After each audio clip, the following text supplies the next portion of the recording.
Okay, so Tekken 7 has been out a while now, and there are literally tons of videos for beginners out there. So this isn't going to be a tutorial video per se, but instead talk about a few things I wish I had known when I first started playing this game. Types of moves. So if you've gone through the move list of your chosen character, and of course you have, you'd have noticed that there are these little icons. This means the move has armor. This one means the opponent will bounce when they hit the ground. And this one means it will trap the opponent if they try to sidestep. But what is also super important is knowing what each move does on counter hit. Go in training, turn on counter hits, and start going through each move one by one. It'll take some time, but knowing which moves will crumple or launch your opponent on counter hits will lead to big damage opportunities. And counter hits happen a lot during a match. Very useful stuff.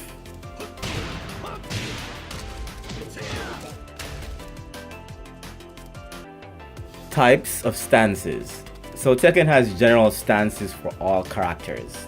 Standing, crouching, running, jumping, back turns, and sidestepping. There's also, face down on the ground and face up. It's important to note though, many of your moves will change significantly while entering and exiting these stances. What's also super important is knowing which unique moves will put your character into a specific stance. Take for example Feng's down back 4. This will put me into a crouching stance. But if I use his sidestep 4, which looks very similar, I will still be in a standing position. So knowing what stance you're in is very important in the heat of battle. Because you're backdashing, you're sidestepping, you're crouching, and you're pressing all these buttons, and then you accidentally get a move you didn't intend to do because you didn't realize that you're in a stance that doesn't allow for that move. So this brings me to my next point.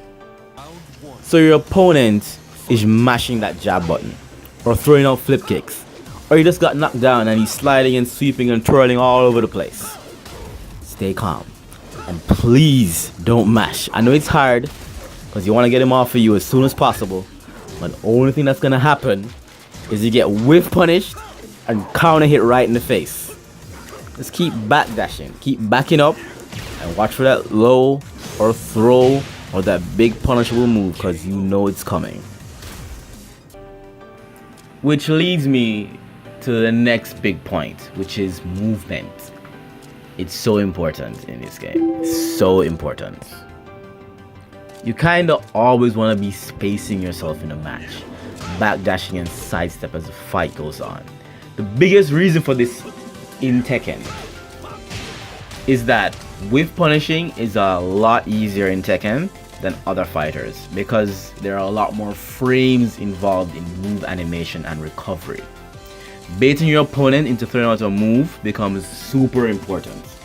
I'm not going to go into complex topics like wave dashing, just focus on the regular dashing and sidesteps for now. Combos. Some combos in Tekken, well actually more than a few, aren't actual combo strings like you might normally be used to. Even when you get hit by the first hit of a combo, it doesn't mean the opponent can't block it mid-string. This is usually especially true with 10-hit combos. Why this game design choice, I actually have no idea, but it's important to know because you can actually get counter hits or parried during your own damn combo. Button mapping. More than a few moves require you to press 2 buttons or more at the same time. Some of them are easy, like pressing 1+3 or 2+4. But 2+3?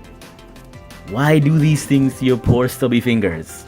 Just map them to your extra shoulder buttons or whatever. Punishes. Punishing your opponent can be tough. You gotta know which moves you can quickly but safely use on your opponent when they mess up. Frame data is a big help for this, but we'll get to that. What can suck even more though is actually knowing how to punish, but missing the window in which you can do so. But did you know that while blocking, there is actually a pretty big buffer window in which you can input your move, and it will come out as soon as you're done blocking. It is very lenient compared to a lot of other fighters. Here, you can see me entering the move before I actually finish blocking, and it still comes out. Very useful, very good to know. Wish I knew this sooner.